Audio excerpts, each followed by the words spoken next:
que là, on rappelle, enfin, on fait un bilan parce que tu vois, le dernier podcast on a fait, on s'est arrêté à c'est quoi vos objectifs pour les prochaines semaines. Bon, on fait un rapide bilan en mode où est-ce qu'on en est, comment on a avancé sur un objectif qu'on a annoncé.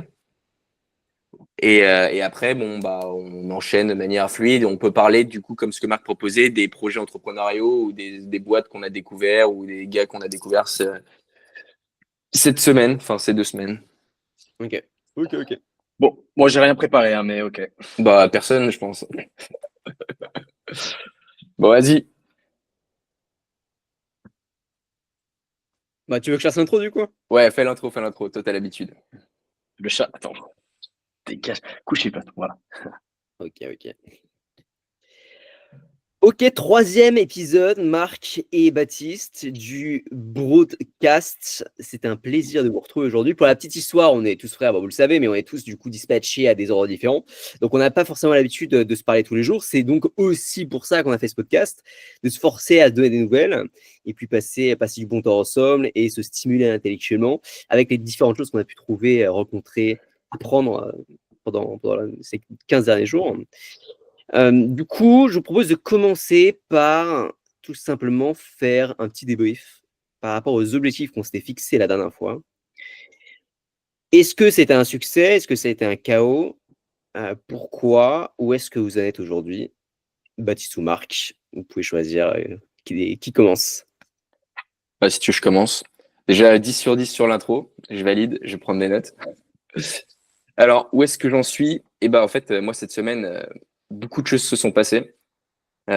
Concrètement, peu de choses ont avancé, mais par contre, j'ai beaucoup changé d'état d'esprit par rapport à il y a 2 semaines, pardon.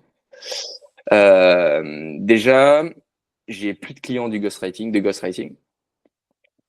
Donc, je suis à sec, plus de clients. Et j'ai pris la décision, du coup, de me lancer à fond dans le marketing euh, cette semaine. C'est-à-dire que cette semaine, j'ai démarché un peu moins de 90 personnes sur LinkedIn.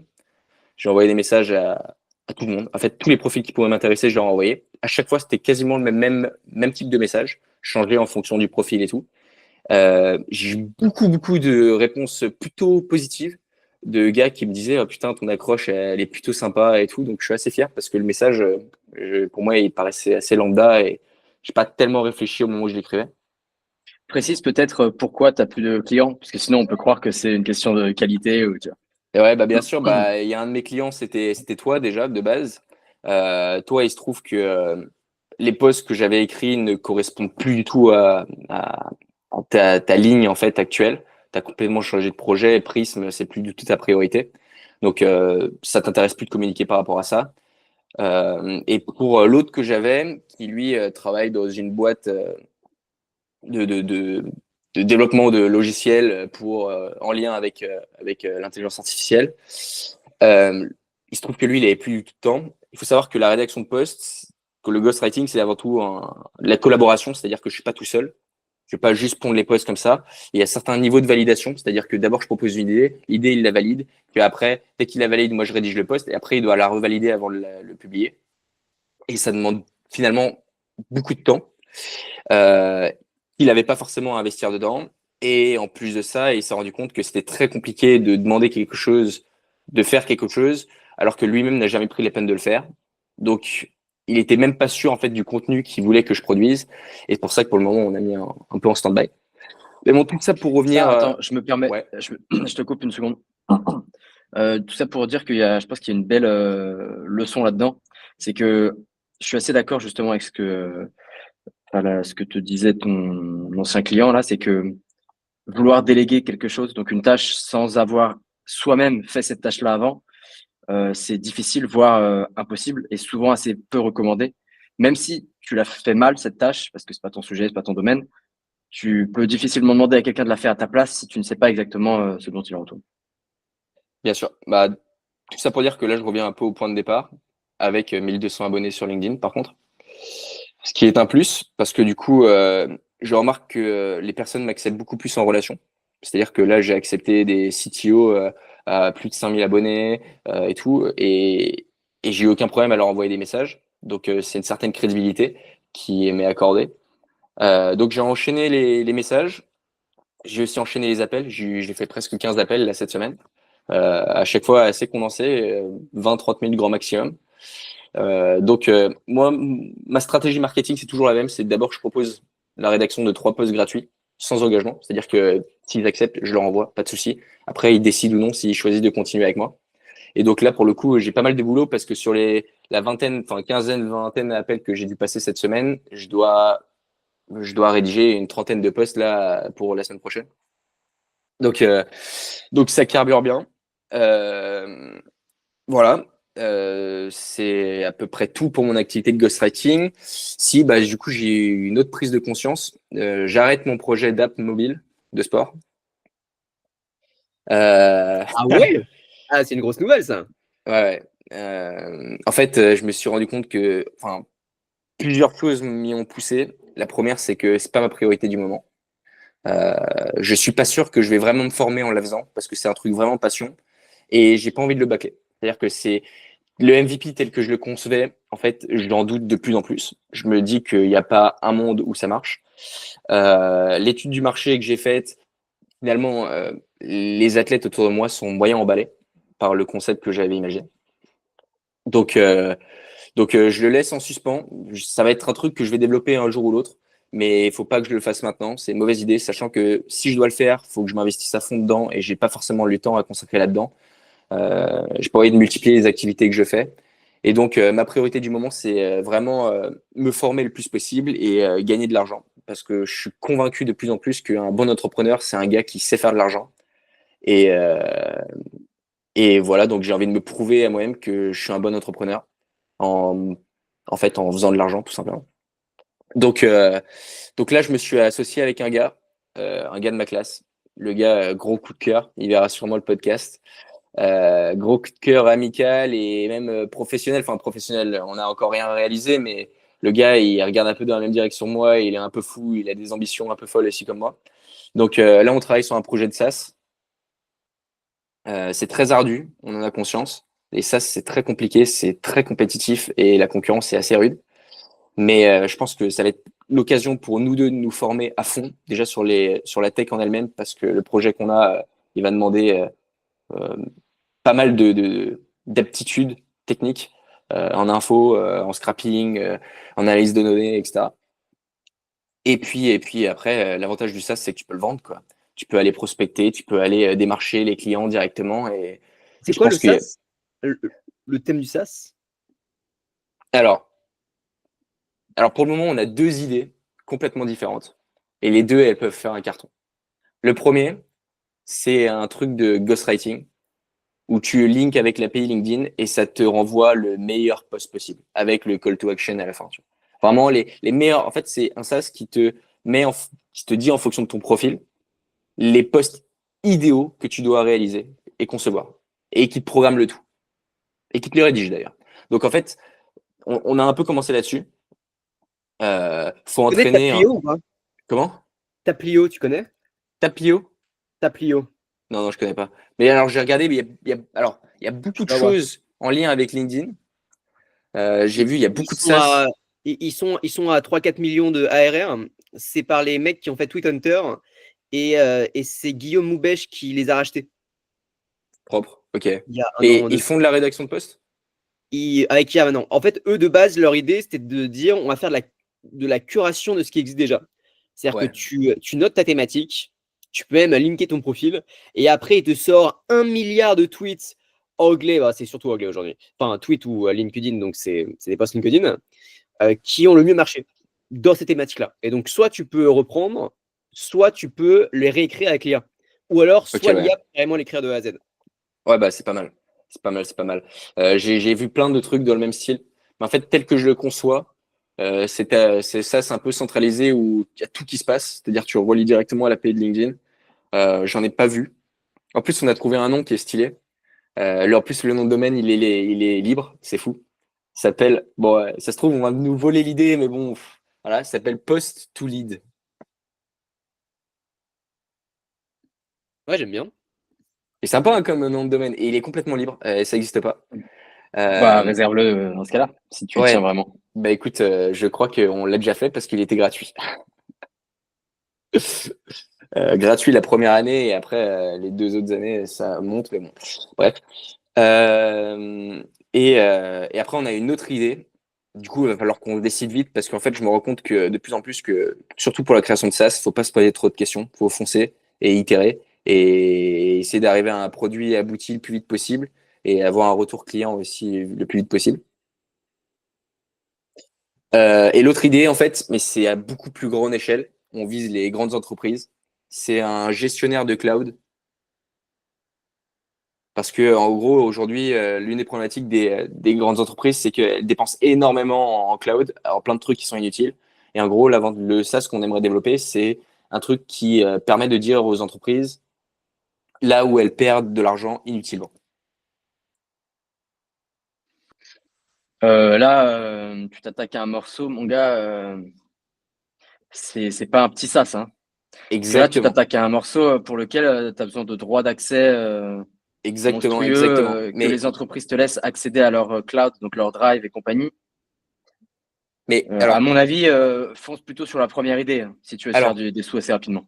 alors, oui et non. C'est-à-dire que, oui, j'ai conscience de ça, on a même pas mal parlé. Mais juste idée, en me baladant là, au couloir 4, enfin au 4e étage de mon école, où du coup les chercheurs travaillent, et je me balade, et là devant un bureau, il y a alors l'intitulé de la thèse, je l'ai plus en tête, mais écrit euh, en gros, c'est un gars qui bosse sur un algorithme de gestion de cloud.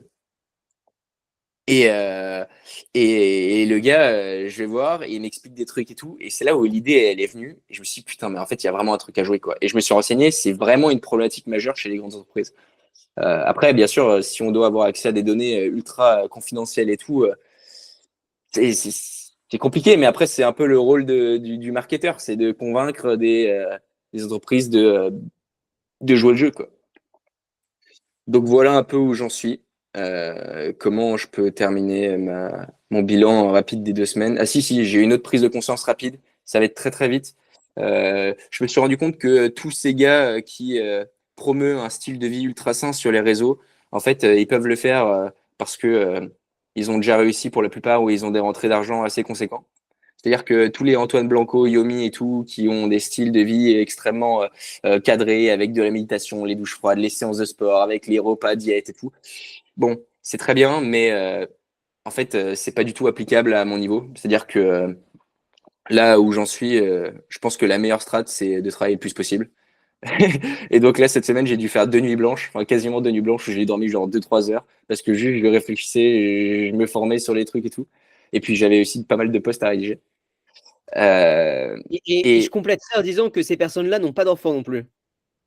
ah oui, c'est vrai, c'est vrai, c'est vrai. Et du coup, en plus, ça m'a fait tilt parce que je suis tombé sur un post ou une vidéo, je sais plus trop, de Alex Hormozy disant que s'il avait un conseil à donner à la jeunesse, enfin aux personnes de leur vingtaine, c'est de bosser le plus possible, quoi. Faut au moins bosser 12 heures par jour parce que sinon c'est de la perte de temps. Et, euh, et en vrai, il y en a beaucoup qui sont accordés avec moi sur cette vision des choses. Par exemple, il y a Mathis Clouet, lui ici, il dit dans plusieurs de ses vidéos, il dit moi, je me reposerai quand j'aurai quand j'aurai plus les capacités de fournir autant qu'aujourd'hui. Donc, je profite de mes capacités actuelles pour itérer le plus possible et de grandir. Voilà, j'ai parlé très Ok. longtemps, je suis désolé. T'inquiète. Il y a un point, moi, que j'ajouterais à ça, parce que j'en suis complètement d'accord, je suis complètement dans cette philosophie-là. Mais disons, la nuance que j'apporterais, c'est qu'évidemment, ça dépend du coup de l'ambition de chacun. Tu vois, si l'ambition d'une personne, c'est de se fonder, par exemple, une famille nombreuse, plein d'enfants, etc., être stable et compagnie, bah, son ambition, elle, va la mener à employer son temps et son énergie vers ces projets-là et non vers du travail 12-15 heures par jour. Donc, en fait, il faut juste que, au plus tôt, enfin, moi, le conseil le plus général que je pourrais donner aux plus jeunes, du coup, c'est de, au plus tôt possible, trouver son ambition de vie, vraiment l'élément ou tes objectifs ou ta direction qui te fait vibrer. Ça peut être familial, ça peut être entrepreneurial, comme nous, mais on a ce biais-là. Ça peut être même un besoin juste de stabilité. Tu vois, j'ai des potes avec qui j'étais en fac de maths qui, pour des raisons assez personnelles, cherchaient très vite une stabilité. Et donc, c'est des potes qui sont devenus profs, par exemple, au plus vite. Et ça, c'était leur ambition de vie. et parce que des tas d'éléments personnels le justifient. Et donc, ils bossaient dans cette optique-là et pour ensuite aujourd'hui être beaucoup plus tranquille et avoir atteint leur ambition. Donc juste, je suis d'accord avec cet élément d'intensité de travail, mais dans la direction qui correspond à l'ambition de chacun.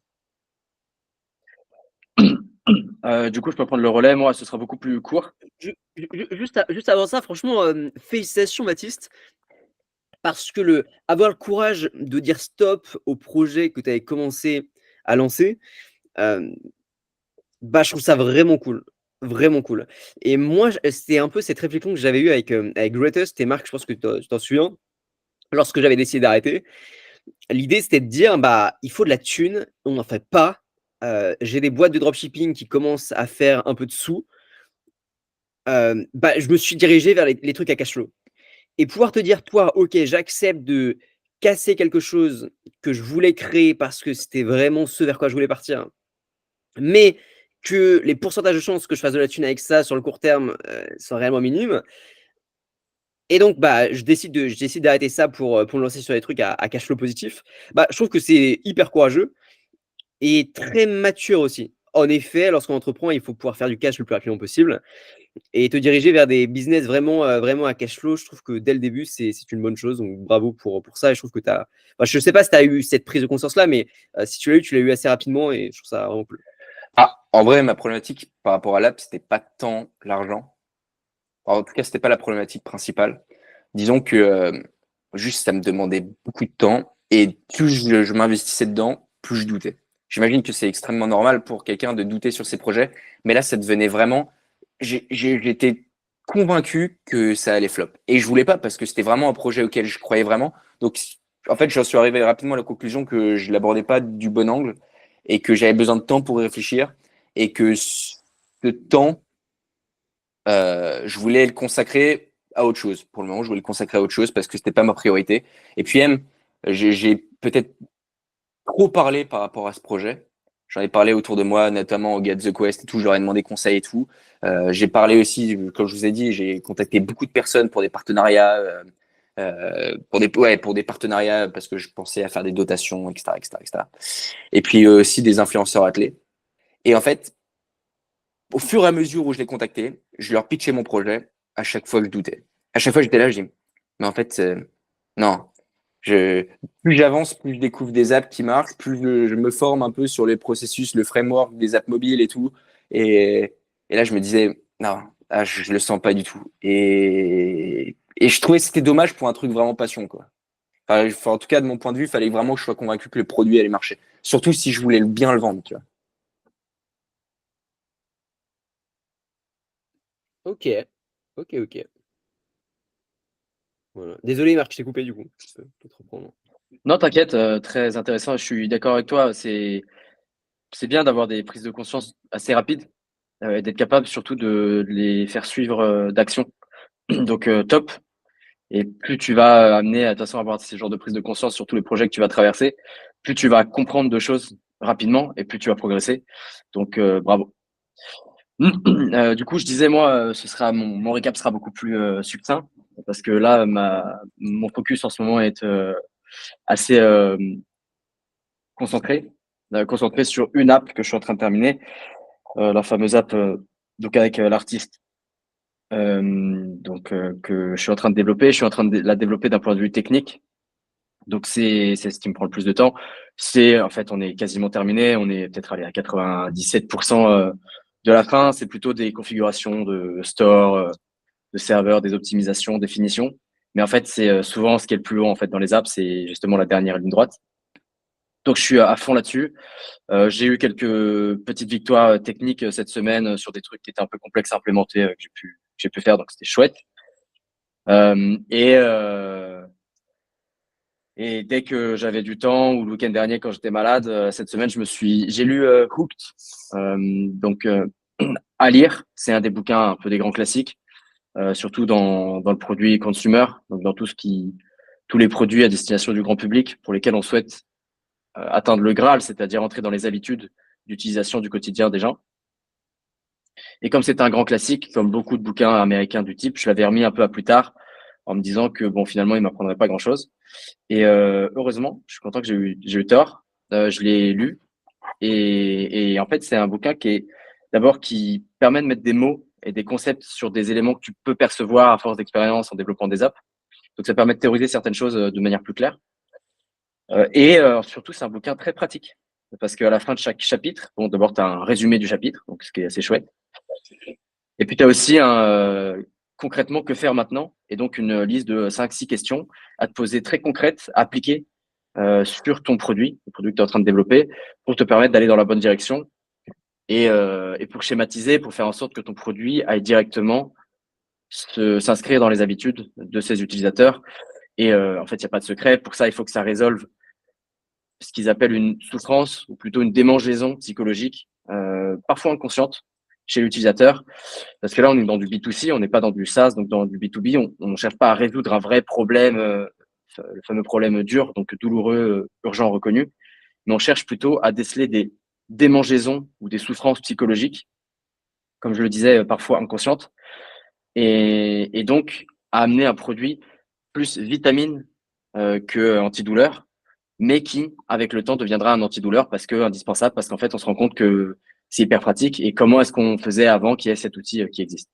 Donc, c'est pour ça que l'entrepreneuriat dans les apps consumer, puis social, encore plus, est encore spécifique par rapport à de l'entrepreneuriat B2B, SaaS et compagnie.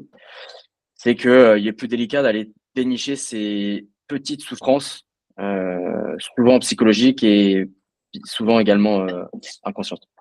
Donc, bref, le bouquin, je recommande. Je le mets en application en pratique là. Je suis encore dessus en train d'écrire pour travailler le projet avec lequel je vais partir, sur lequel je vais partir dans les semaines qui viennent.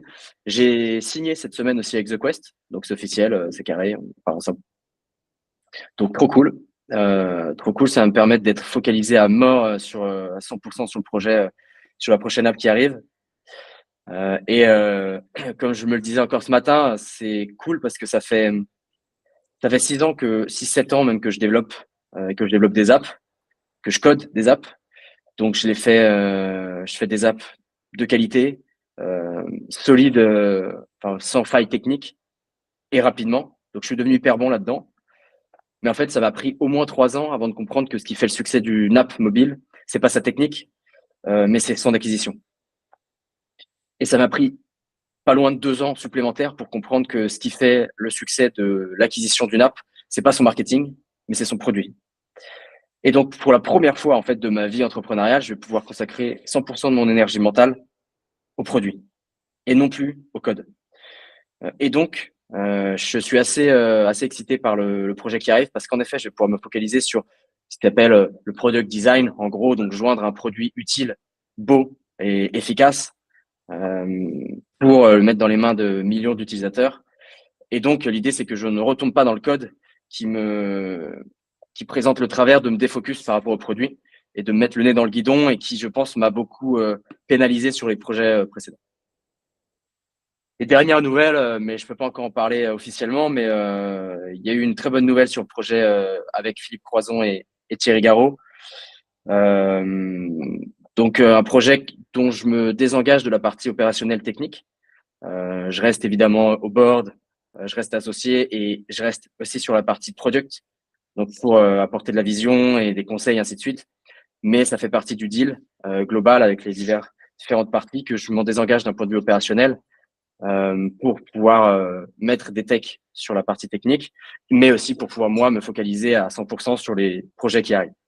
Et pour autant, je sais que c'est un projet qui ira loin et je suis ravi d'accompagner Philippe et Thierry là-dessus.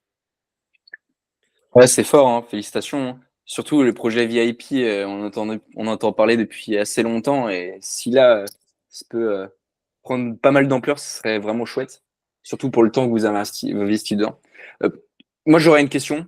On m'a dit, une certaine personne m'a dit que tu partais bientôt aux États-Unis. Je sais pas si tu peux nous en parler un peu plus. Ah oui, c'est vrai.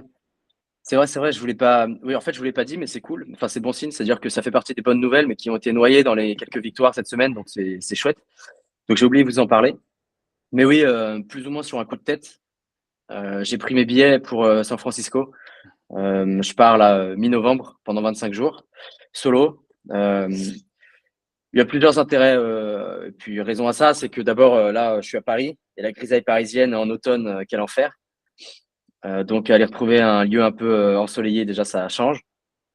Évidemment, le projet principal, c'est surtout lié aux projets entrepreneuriaux. Donc, objectif sur place, faire un maximum de rencontres, aller dans un maximum de lieux pertinents.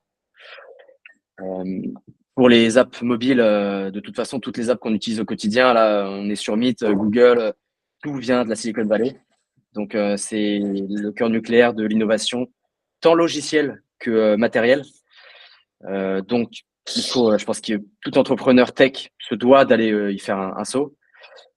Et c'est une croyance qui a été renforcée là cette semaine puisque j'ai rencontré, j'ai passé un après-midi donc chez The Quest avec Jean de la Roche-Brochard. Et au cours de la discussion, il explique que lorsque tu as des entrepreneurs qui viennent le voir et qui lui disent qu'ils ont de l'ambition, Jean leur demande, OK, est-ce que tu as été en Californie? Est-ce que tu as été dans la Silicon Valley? Et les entrepreneurs qui leur répondent non, enfin qui lui répondent non, il leur dit, bah, allez passer 3 semaines dans la Silicon Valley parce que tu sais pas ce que c'est que l'ambition encore. Va là-bas et tu reviendras et là, tu sauras ce que c'est que la vraie ambition. Donc, comme je pense qu'on est tous les trois assez ambitieux et que je suis dans les applications mobiles, c'est de toute façon un passage pour moi indispensable. Donc, ça m'a renforcé dans cette croyance. C'est quelque chose que je remettais toujours à plus tard en me disant que j'étais pas tout à fait encore légitime d'aller dans la Silicon Valley, ainsi de suite. En fait, pas du tout. Je vais y aller et je vais rencontrer un maximum de personnes, notamment grâce à The Quest, à qui j'en ai parlé et qui m'ont dit, à qui je demandais des recommandations d'autres personnes à rencontrer. Et ils m'ont dit, ben attends, on a mieux que ça, on a même carrément un playbook, enfin, presque une checklist pour tous nos entrepreneurs qu'on accompagne qui veulent aller sur place, des gens à rencontrer, des lieux où aller, et ainsi de suite. Donc, je pense que ça va être assez intéressant. Ah, c'est fort. Juste avant que tu prennes la parole, Luc, j'ai eu un appel du coup cette semaine et l'une des phrases que j'ai retenues le plus, le gars, il a genre presque 70 ans et il m'a dit, l'important, c'est pas ce que tu sais, mais qui tu connais. Exactement. Et bah alors là, c'est hyper puissant d'abord que le gars t'ait dit ça, que tu aies eu cette leçon à ton âge, parce que c'est aussi quelque chose que j'ai mis du temps avant d'intégrer. Et je crois qu'il y a même un bouquin, encore un bouquin américain un peu pompeux, mais dont le titre parle de lui-même. Et le titre, c'est, je sais plus quelle forme ça prend en anglais. En gros, il dit, le titre, c'est ne vous demandez pas comment, demandez-vous qui. Ouais, bien sûr. Et là, t'imagines, dans 2 ans, on a chacun eu des scales de fou sur nos différents projets et on fait un road trip Silicon Valley tous les trois et on vlog tout ça. Ah, ça serait beau. Après, on revient sur les podcasts et tu fais un beau post LinkedIn sur lequel tu dis il y a 2 ans, on était chacun dans notre coin à s'appeler avec une qualité visio et audio un peu dégueulasse. Et maintenant, on est tous les trois dans la Silicon. De la Silicon Valley, pardon, parce que. Vas-y, Luc. Putain, c'est extraordinaire. C'est extraordinaire. Bah, du coup, j'ai envie de rebondir sur pas mal de choses. Je sais pas si je peux le dire, ou alors Baptiste, je peux poser la question à Marc là, et puis à la limite, tu pourras faire un cut. Et est-ce que le truc avec Philippe. Pour cut. Ben non, Ouais, justement, ça va être drôle, c'est que Luc. Non, mais je sais très bien où je vais cut. Luc a dit,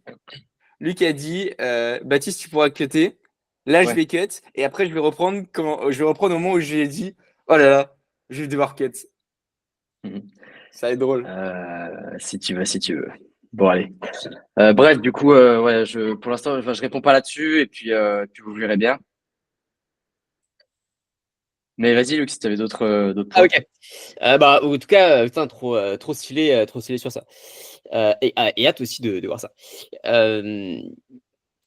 Sur The Quest, c'est hyper stylé, trop cool. Je pense que tu as fait un super choix. Et sur la San Francisco, nouvelle, trop stylé aussi. Alors, je ne m'y attendais pas du tout, mais trop cool que sur un coup de tête, tu partes là-bas. Voilà, je pense qu'en effet, 30 jours, c'est comme partir à Dubaï, pas 30 jours, mais je pense que Silicon Valley, c'est encore le level au-dessus, pour être honnête. Il y aura un avant et un après, je pense. Donc, trop stylé pour ça. Par contre, ça va te coûter bien cher, non? Le logement. Eh bah, alors, pour l'instant, j'ai pris juste les billets. Ah. J'ai pas pris de logement. Donc, ma mission, ça va être évidemment d'essayer de faire en sorte d'être hébergé, quitte même à ce que ce soit un placard à balai. Ça m'est égal. Je suis pas là pour être un roi. Et puis, de toute façon, il faut que je m'habitue à ce que les 12 prochains mois, je sois au SMIC et encore un SMIC bien serré. Donc, autant dire qu'aux États-Unis, tu vis pas avec ça. Donc, moi, mon objectif, c'est de rencontrer, d'être là mis en relation avec tout un tas de personnes. Notamment, j'ai mangé avec Antoine hier et qui m'a dit que, bon, alors, lui, les gens qu'il connaît sur place, il les connaît plus du temps de l'eau à couler sous les ponts. Mais par contre, il connaît toujours son cousin, évidemment, qui bosse là-bas. Donc, tu vois, ça fait partie des contacts des gens que je vais rencontrer. S'ils peuvent m'héberger, en échange, je fais la vaisselle, je fais à manger. Ça fait partie du deal. Et ce sera même d'ailleurs mieux pour moi plutôt que de trouver un Airbnb isolé. Je préférerais, tu vois, être immergé avec des Américains ou des gens qui parlent anglais sur place.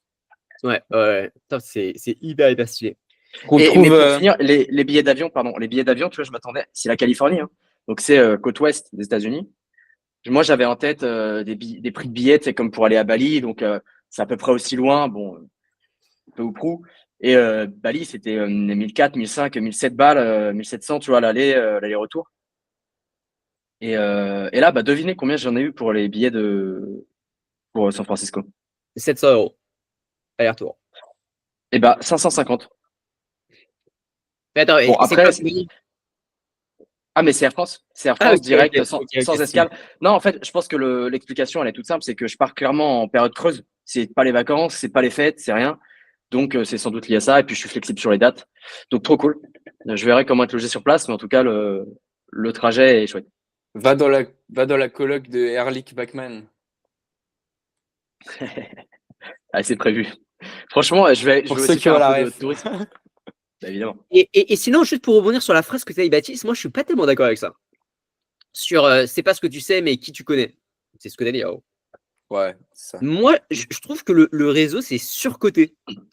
Moi, je trouve que le réseau, c'est surcoté et qu'on en fait vraiment un énorme sujet depuis qu'on est petit, où on nous dit, enfin, pas depuis qu'on est petit, mais moi, depuis l'école de commerce et même avant, on nous dit le réseau, le réseau, le réseau, le réseau. Et ma conviction, c'est que c'est totalement surcoté et qu'un vrai réseau de qualité, on le construit avec des compétences. C'est lorsqu'on construit des choses incroyables que des personnes incroyables viennent nous voir et avec qui après on va créer des connexions intéressantes. Mais sinon, ça fait un peu un peu notre expérience marque à l'école de guerre économique, enfin le gala surtout, où on était entouré de gens incroyables, mais tout le monde s'en battait les couilles en fait. Tout le monde s'en battait les couilles. Donc, et c'est un truc que j'ai vachement remarqué aussi à partir du moment où j'ai commencé à créer du contenu sur les réseaux. Là, il y a des personnes qui ont commencé, là, il y a eu du réseau qui a commencé à se créer de manière ultra naturelle et des personnes après qui sont devenues des potes. Mais je pense que vouloir créer du réseau pour créer du réseau, je pense que de un, c'est mal allouer son énergie, puisque finalement, l'énergie, il faut pouvoir l'allouer dans son business, dans ce qui va faire en sorte que ça puisse marcher. Et de deux, c'est pas la meilleure manière justement de créer du réseau. Voilà, c'est une conviction que j'ai. Je pense que tu as, enfin moi je suis d'accord avec toi. Je pense que tu as raison là-dessus. Mais je pense aussi que tu parles pas de la même chose. Moi la leçon, alors si j'ai pas été assez clair, vaut mieux que je te l'explicite, Baptiste. Mais la leçon que j'ai retenue et qu'on peut résumer par cette phrase, ne te demande pas comment, mais qui. C'est pas une question de réseau. C'est une question de monter une équipe. Et je l'ai compris justement là ces derniers mois en essayant de réunir une petite équipe commando pour des projets, donc Prism, le studio, ou maintenant pour Epic, l'application qui arrive. L'idée, c'est pas de se dire comment faire telle ou telle tâche. Si tu as besoin de tech, tu as besoin de marketing, tu as besoin de vente, soit tu veux être absolument le solopreneur et très bien, dans ce cas-là, tu fais tout solo, soit tu veux vraiment aller loin et tu veux monter une équipe. Et dans ce cas-là, ne te demande pas comment, demande-toi quelle est la meilleure personne, quel est le A-player pour ton équipe, pour s'en occuper dans ton projet. Bien sûr, en vrai, moi, je pensais un peu comme ça aussi. Après, ouais, je pense que le réseau, c'est quand même extrêmement important. Et oui, je pense que, ouais, après, comme tu as dit, le plus important, plus que le réseau, parce que finalement, c'est une finalité, le réseau, c'est le processus de création de ce réseau. Si tu arrives et juste tu crées ton réseau avec un salut, bonjour, je suis un pecno qui débarque de je ne sais où et j'ai envie de devenir ton pote, ça va pas marcher parce que t'apportes rien, tu vois. Et puis même le gars, il aura ton contact, mais quelle valeur il va t'apporter lui par la suite, tu vois. Donc oui, je pense que c'est très important aussi de travailler, de montrer ses compétences et par ses compétences se créer un réseau. Et ouais, et je plus sois donc là ce que tu dis Baptiste et donc Luc ce que tu disais avant par rapport à ça, par rapport aux compétences, j'ai pu le voir aussi. C'est-à-dire que je suis pas très bon moi pour créer un réseau, pour juste faire du réseautage et puis surtout pour l'entretenir. Mais par contre, c'est vrai que j'ai vu mes contacts et donc mon réseau s'enrichir considérablement ces derniers mois en conséquence des projets que j'ai pu faire avec des personnalités publiques et parce que j'ai pu démontrer mes compétences techniques, produits, strat, vente, et ainsi de suite. Et d'ailleurs, je vois bien que ça s'enchaîne. Là, je pars sur le projet avec The Quest, donc ce qui va m'occuper à fond.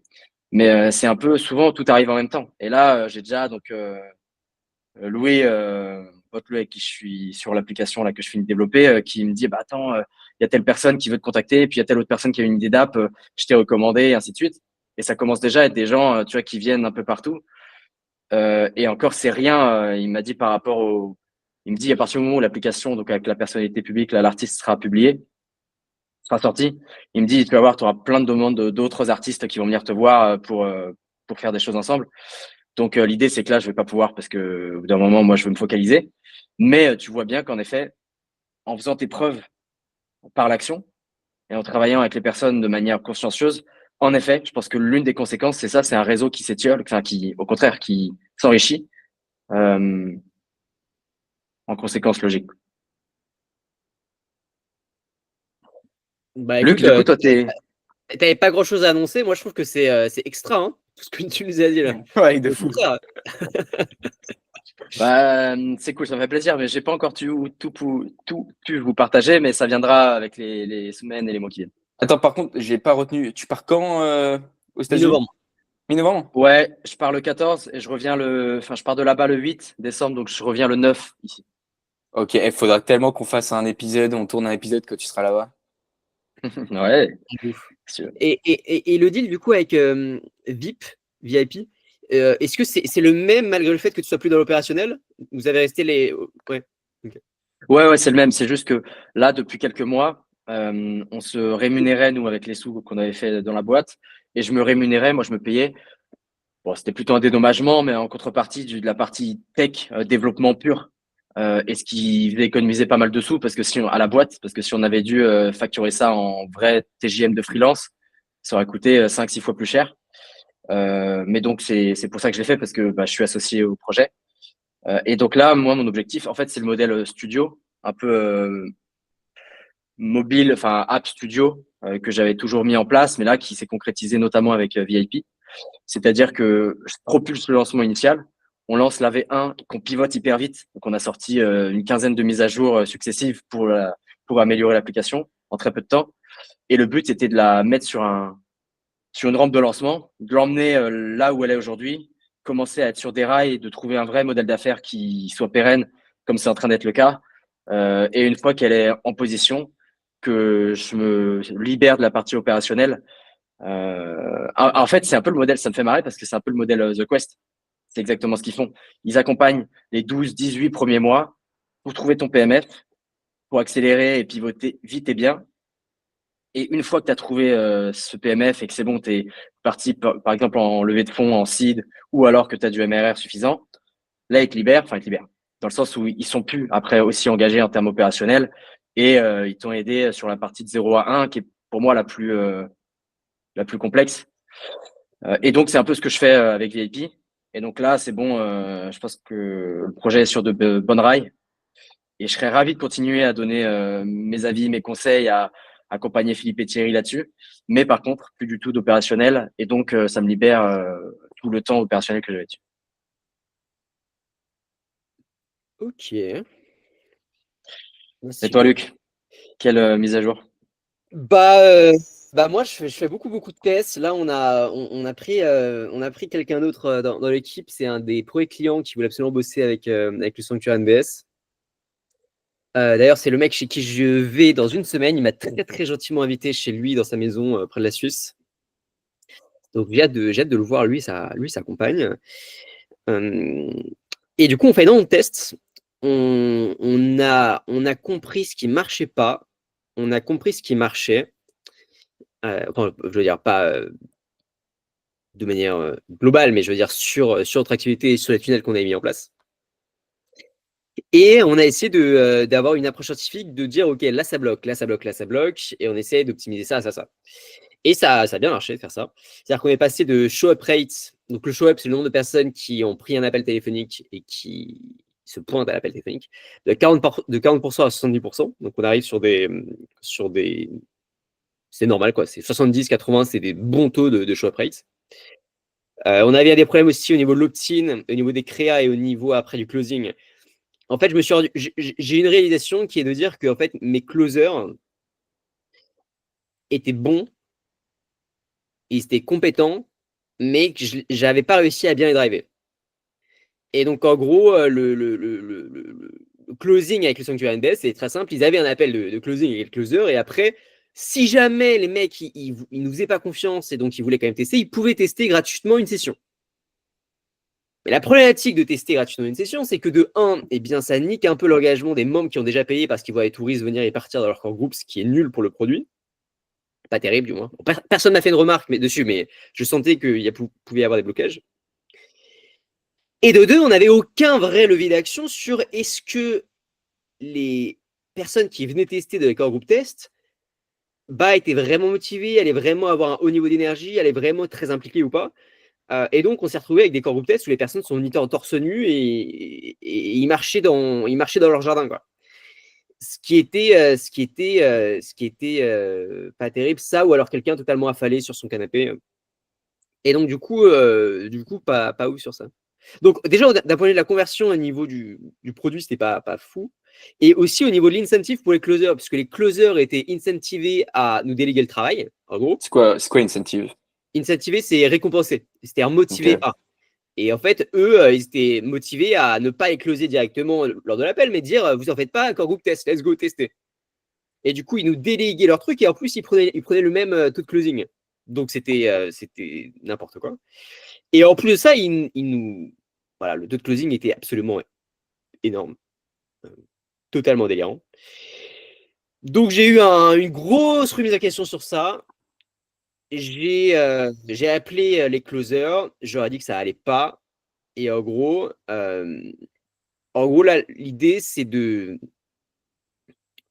que je reprenne tous les appels de closing de A à Z, et que, en fait, je prenne les objections qui étaient censées détruire le call de test et que je les mette directement, je les transforme en support que je vais présenter lors de l'appel de closing pour, closer lors de l'appel de closing. C'est ce que j'ai fait. J'ai eu 4 appels ce week-end et j'ai eu 100% de conversion sur les 4 appels. Alors, c'était un peu de la chatte, hein, parce que, enfin, c'est pas de la chatte, mais je veux dire, c'est parce qu'on a baissé le prix. On a aussi revu le pricing, notamment pour les personnes qui faisaient moins de 1 million de CA par an.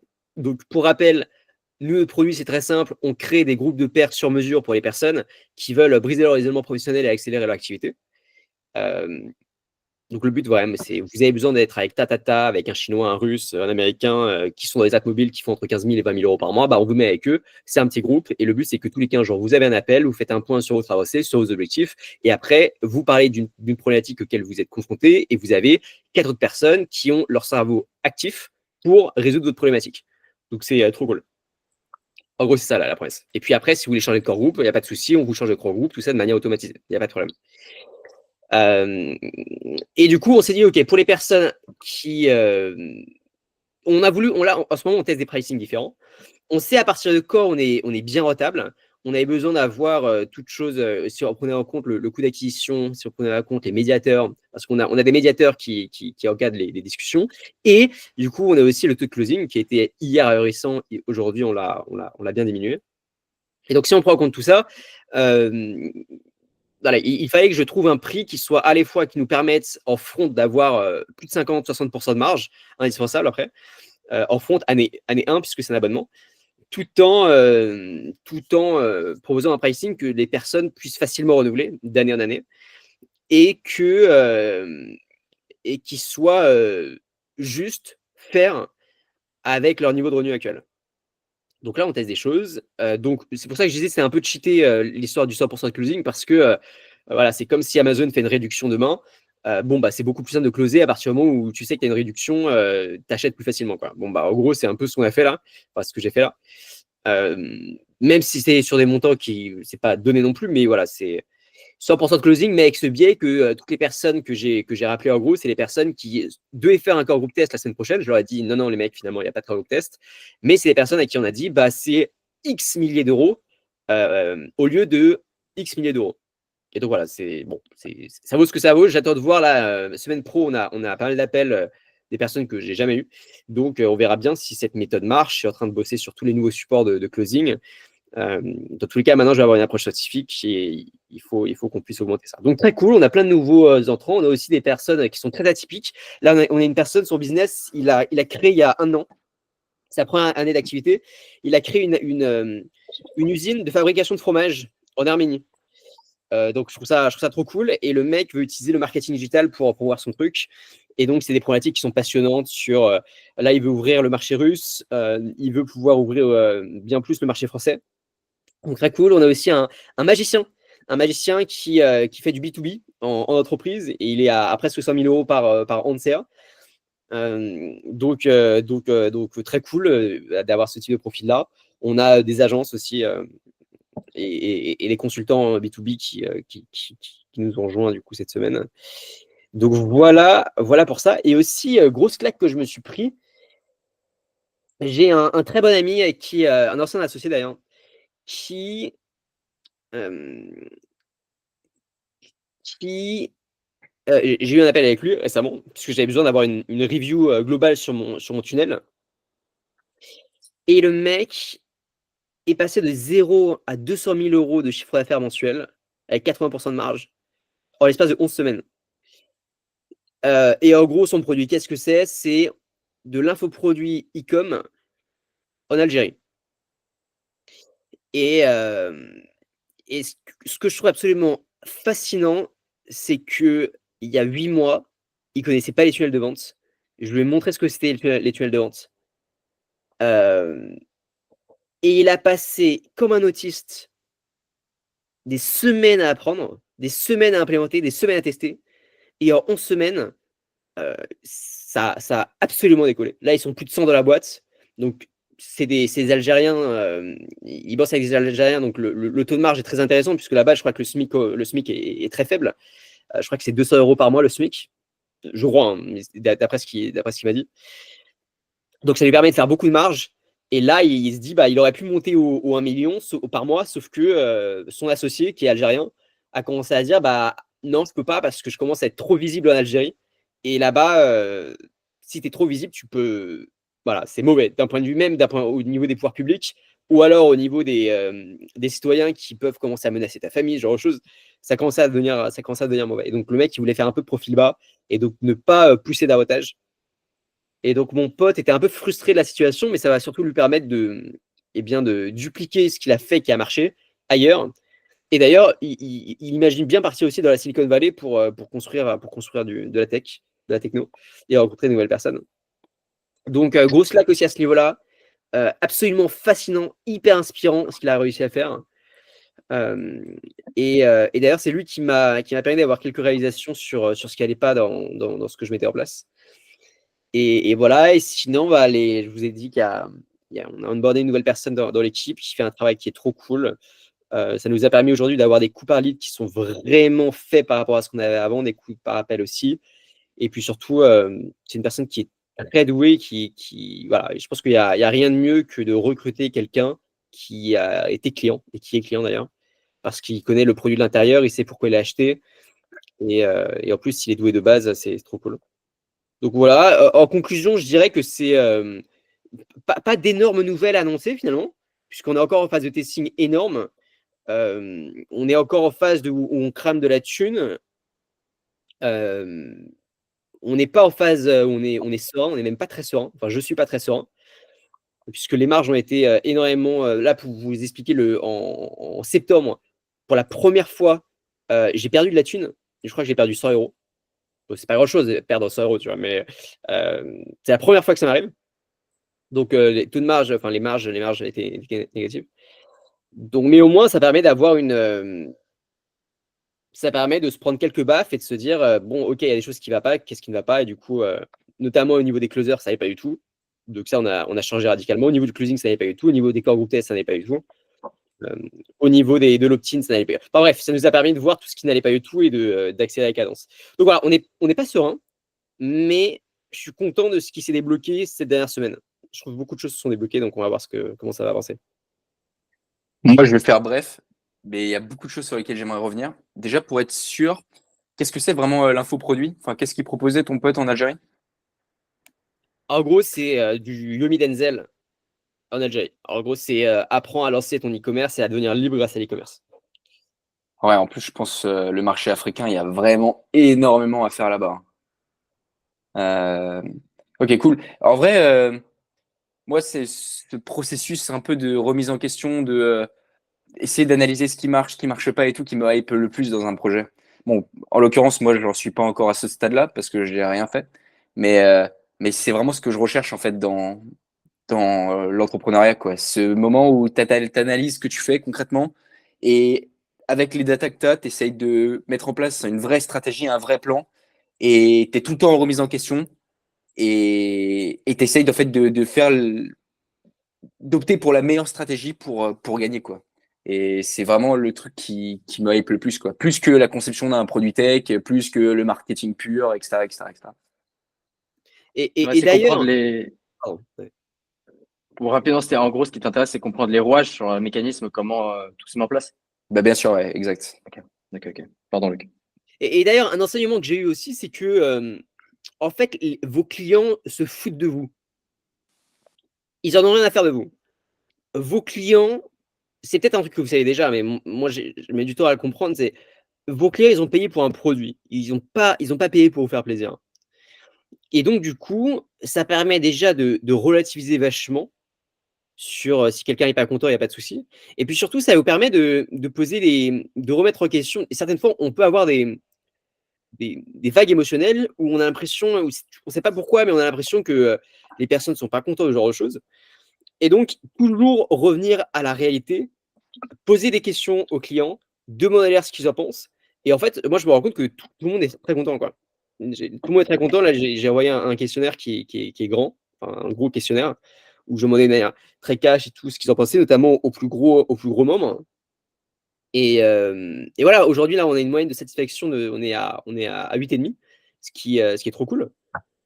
Personne n'a mis un niveau de satisfaction en dessous de 7. Peut-être vous me direz, c'est neutre. Il y a une personne qui a mis 7. 7, c'est neutre, mais bon, c'est pas 6, c'est pas 5, quoi. Et c'est pas en dessous. Donc les personnes sont plutôt contents. Donc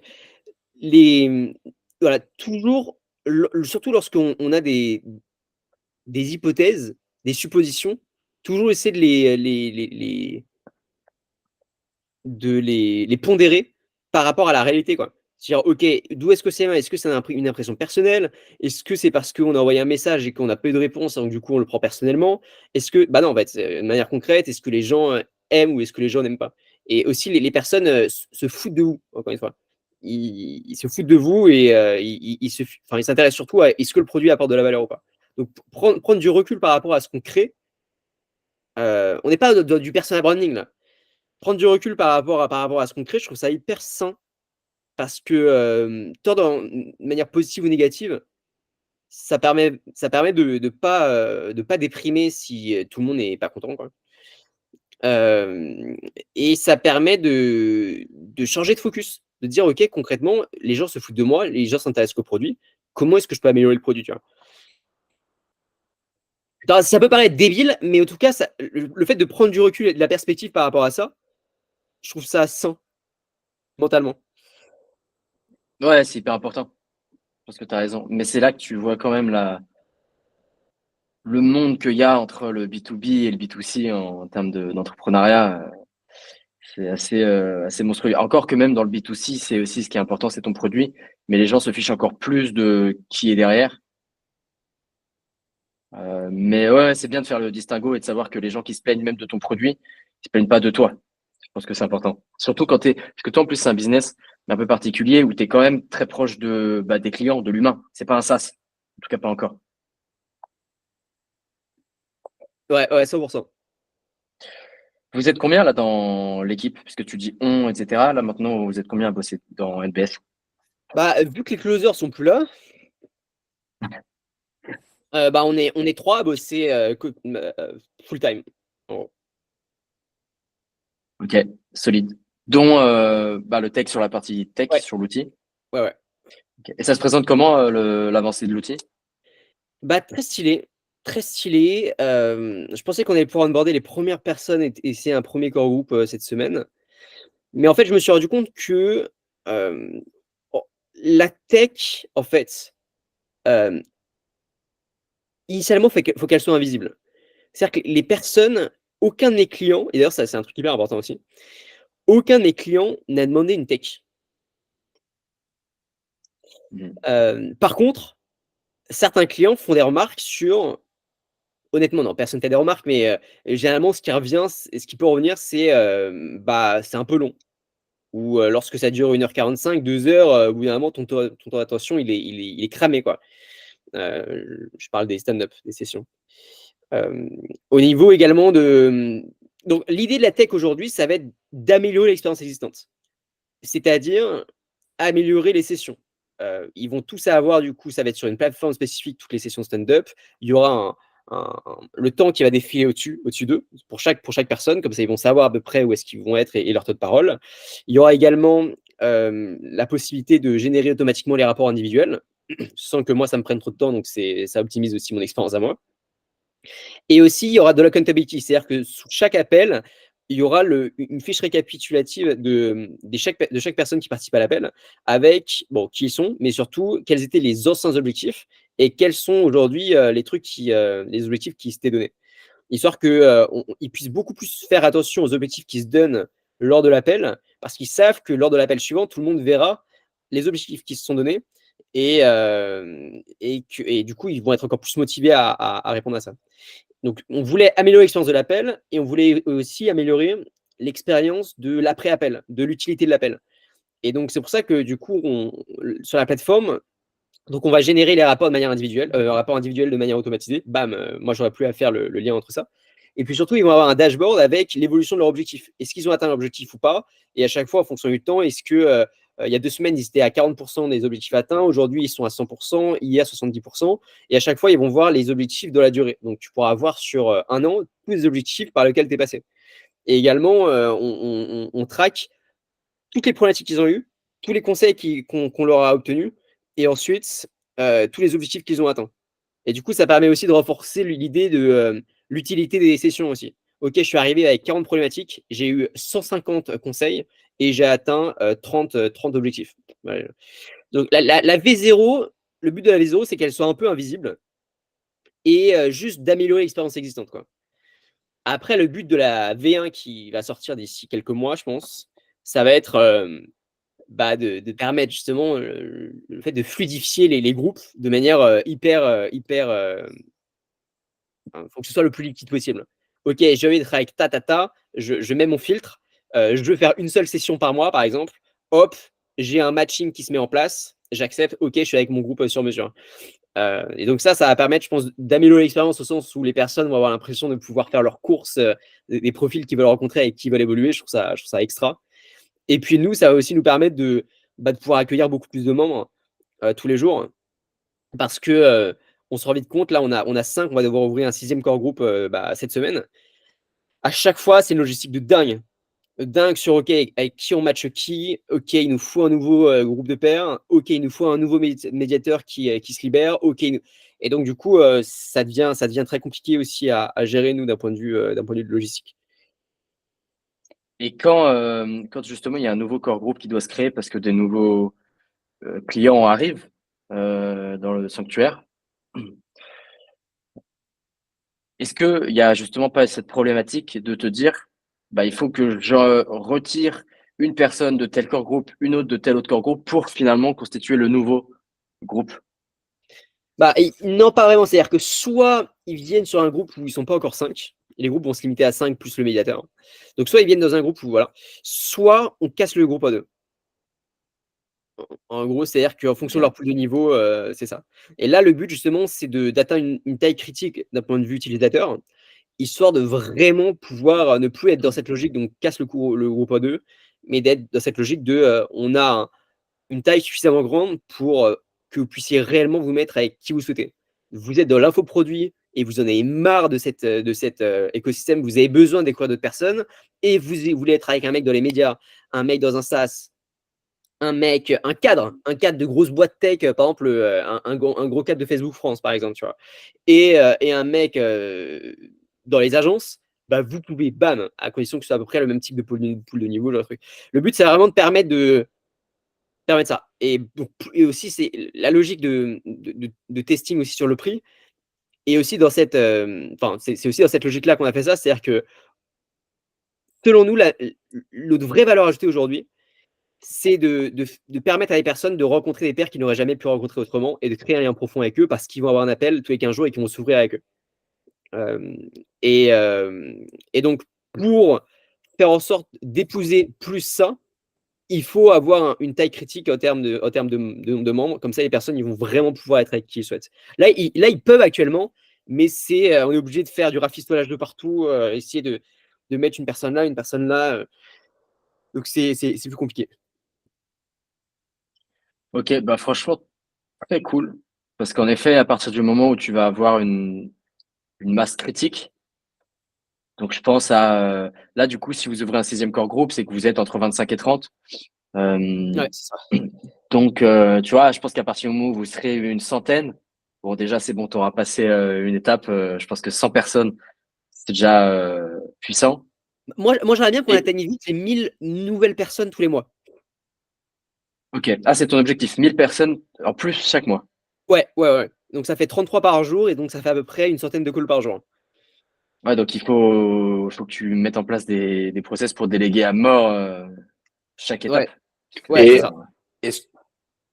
est-ce que tu as pensé à bon, en vrai, non, c'est pas forcément pertinent maintenant, mais t'internationaliser. Bah oui, justement. En fait, on attend, je pense, d'atteindre les 150 membres FR. Et puis après, le but, c'est de vite. Et je pense que justement, on va créer un compte Instagram et un compte TikTok et un compte LinkedIn qu'en anglais après.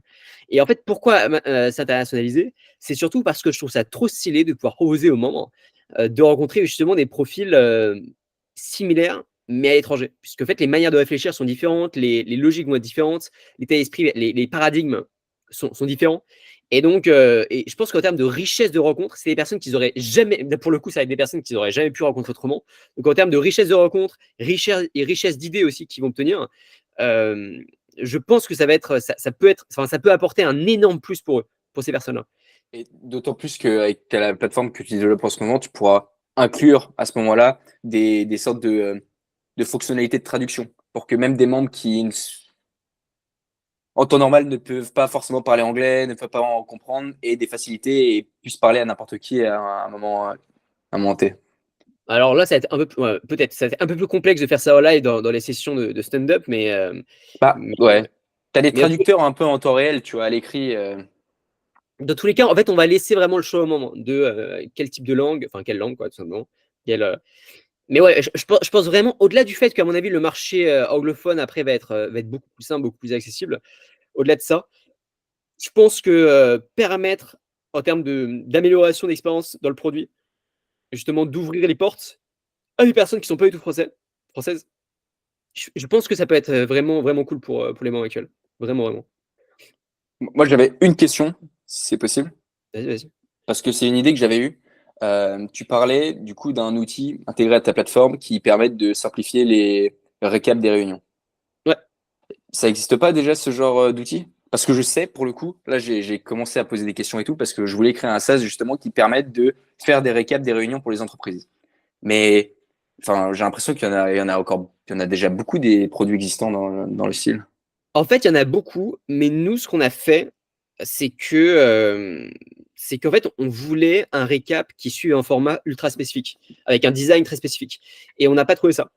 Parce que le but, nous, c'est pas de faire un récap de la réunion, c'est de faire un récap, mais très structuré, par exemple, OK, quels étaient les anciens objectifs? Donc, il fallait avoir, en gros 1, la première partie, c'était quoi qu'il arrive, les objectifs. Et toujours la même structure dans tous les appels. Bah, en vrai, je peux vous faire une démo là de la tech. Enfin, la tech, juste cette partie-là.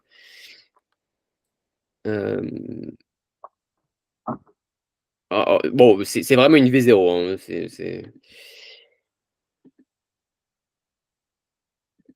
Oh là là. En gros, bah, là, ça va être beaucoup plus petit, mais en gros, le dashboard va ressembler à ça. Challenge amené, réponse obtenue, objectif atteint. Ici, tu vois, tu vas avoir les objectifs, donc taux de réussite moyen, objectif, etc. Donc, à chaque appel, tu vas savoir à peu près où est-ce que tu en es. Et là, les rapports vont être là. Bon, là, ils sont trop gros, donc ils vont être plus petits. Il y en aura 3 ici. Et là, lorsque tu vas cliquer, bam, là, tu as ton rapport qui va s'afficher. Donc, tu as le récapitulatif, objectif précédent, résumé de semaine, les défis qu'on se fixe, les défis pardon, du moment. Et avec là, c'est tous les conseils des membres. Et après, c'est les prochaines étapes. C'est là les objectifs qu'on se donne pour la prochaine session. Tu vois. Et donc là, ils vont avoir tout leur récap, stand-up 1, stand-up 2, etc. qui va apparaître. Donc ça, c'est très cool. Et en plus, on a mis en place une search où là, ce qui est trop chouette, c'est qu'en fait, ils peuvent chercher sur une problématique. Par exemple, si je tape, alors on va voir en live si c'est fait ou pas, mais là, si je tape, je vais taper Media Moula, ok, par exemple. Je vais voir si ça marche ou pas. Ça ne marche pas. Mais en gros, Il nous fait une Elon, là. Avec les vitres incassables. attends, peut-être prendre la fatigue accumulée. Je vais mettre la fatigue accumulée. Et en gros, l'idée, c'est de pouvoir avoir le rapport qui sort en fonction d'une. Ah bah voilà, ça marche. Fatigue accumulée. C'est hyper stylé ça. Parce que l'algorithme cherche en fonction du du mot-clé. Et du coup, on peut, si demain il y a une problématique qui arrive chez les membres, et ben, ils vont pouvoir chercher la problématique dans tous les anciens rapports et tous les anciens stand-up qu'ils ont pu faire pour voir si la problématique est déjà arrivée et quels étaient les conseils qu'ils ont obtenus et quels étaient du coup ce qu'ils ont mis en place pour casser cette problématique-là. Donc, même au niveau de la recherche, je trouve ça intéressant. Ça, en vrai, c'est incroyable ce feature-là. D'un point de vue produit, bon là, je sais que c'est la V0, donc c'est sans doute déjà prévu. Mais tu vois, je verrais bien un affichage où quand tu cherches justement ces mots-clés, il y a directement le passage qui est mis sur Brillance, que tu n'as pas besoin de chercher. Ce sera fait ça, dès la V0. Le mec il est en train de le faire là, le tech. Cool. Le tech est en train de le faire. Et au passage, tu pourras lui dire, mais je pense que c'est aussi prévu peut-être pour la suite, soit de vectoriser la recherche, soit même carrément de mettre en place ça se fait de plus en plus ton propre, ce qui s'appelle un RAG, ton propre LLM sur ta base de données, de sorte que les gens puissent chercher en langage naturel quelque chose qui sera relatif, qui aura un lien avec, tu vois, sans que ce soit pour autant le mot-clé comme une recherche Google est aujourd'hui. Ouais, mais bon, pour le coup, c'est un peu plus complexe à faire, ça. Et bah pas tant justement. Tu vois, Augustin que tu as accompagné avant, lui, il est spécialisé dans mettre ça en place dans les entreprises. Et donc, ça se met de plus en maintenant, tu as des outils qui se plug et ça se fait beaucoup plus facilement qu'avant, donc ça va assez vite. Ouais, bien sûr. Bon, en vrai, je pense qu'on a fait le tour là. On a pas mal parlé. Je pense, sans trop m'avancer, que c'est le premier épisode où on apporte beaucoup de valeur. Mais non, le premier était bien aussi. Le deuxième aussi. Le deuxième, il sort bientôt aussi.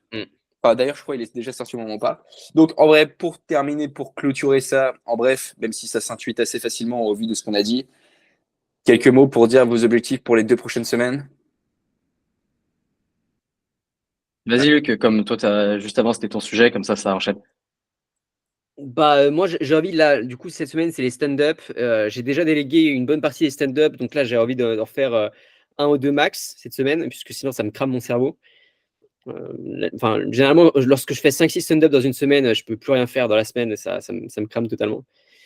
Donc, j'aimerais bien avoir 80% de taux de présence cette semaine des membres de la stand-up. Et puis après, j'aimerais bien pouvoir optimiser l'opt-in. Donc, passer à 25% de conversion sur l'opt-in dans les 15 prochains jours, ça peut être cool. Et puis surtout, mettre en place du coup la nouvelle stratégie sur le closing, voir si j'arrive à avoir aussi 20-30% de taux de closing sur les nouveaux leads qui arrivent. Ça peut être intéressant. Génial. Bah, on verra ça dans 2 semaines. Marc? Moi, c'est très simple. J'ai précisément 2 semaines justement pour finir toute la partie opérationnelle sur la deuxième application. Donc, je rappelle, la première, c'est VIP, Very Important Parking, sur laquelle j'ai terminé la partie opérationnelle là, il y a une dizaine de jours, avec la dernière mise à jour. Là, sur ma deuxième application qu'on fait avec un artiste francophone, je suis en train de terminer. Et l'objectif, c'est justement que je termine toute cette partie-là définitivement. Donc, on est en phase de bêta-test, les finitions dont je parlais tout à l'heure. Tout ça dans les 2 prochaines semaines, et même d'ailleurs dans la semaine qui vient, mais on se laisse 2 semaines. Parce que justement, le but, c'est qu'à partir du lundi 21 octobre, je puisse me consacrer entièrement au prochain projet, donc avec The Quest notamment, et qu'on puisse attaquer dans le dur. Bon, j'imagine que tu pourras nous en dire un peu plus pendant les prochaines semaines, enfin dans les prochaines semaines sur ton projet The Quest. Mhm. Alors pour ma part, je commence cette semaine. Là, ça fait une semaine que j'ai plus rien posté sur LinkedIn. Là, je commence cette semaine. Je vais poster 5 à 6 posts par semaine. Mon objectif, c'est vraiment d'itérer le plus possible. Et mon objectif, c'est 5000 abonnés avant Noël. Si plus, bah, ce serait génial. À côté de ça, bon, j'ai quelques réglages à faire par rapport à la chaîne YouTube. Il faut que je change la photo de profil. Et sinon, bon, bah, objectif principal, arriver à générer un SMIC.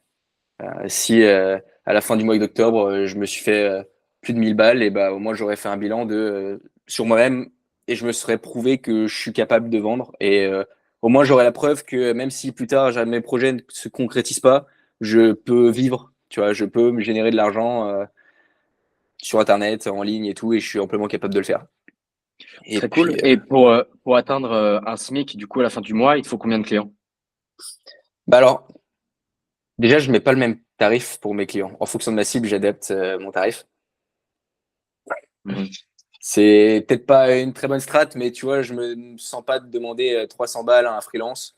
Alors que quand je vois que le gars, il est CEO et qu'il me dit qu'il a déjà eu beaucoup, beaucoup de succès dans ses projets entrepreneuriaux, je me dis, bon, bah, 300 balles. Enfin, je lui propose, de toute façon, le gars, s'il trouve ça trop cher, et bah, il accepte pas, tu vois. Et dans ce cas-là, on avise et je lui propose des tarifs plus bas. Donc, Donc, plutôt qu'un objectif chiffré de sous, combien de clients tu vises à la fin d'octobre? 3. Ok. 3, ça me permettrait d'atteindre le SMIC. Un Euh, SMIC, c'est 1200 net, hein, donc ça te fait 4 clients. Enfin, ouais, ou alors 3 clients à 400 balles. ouais.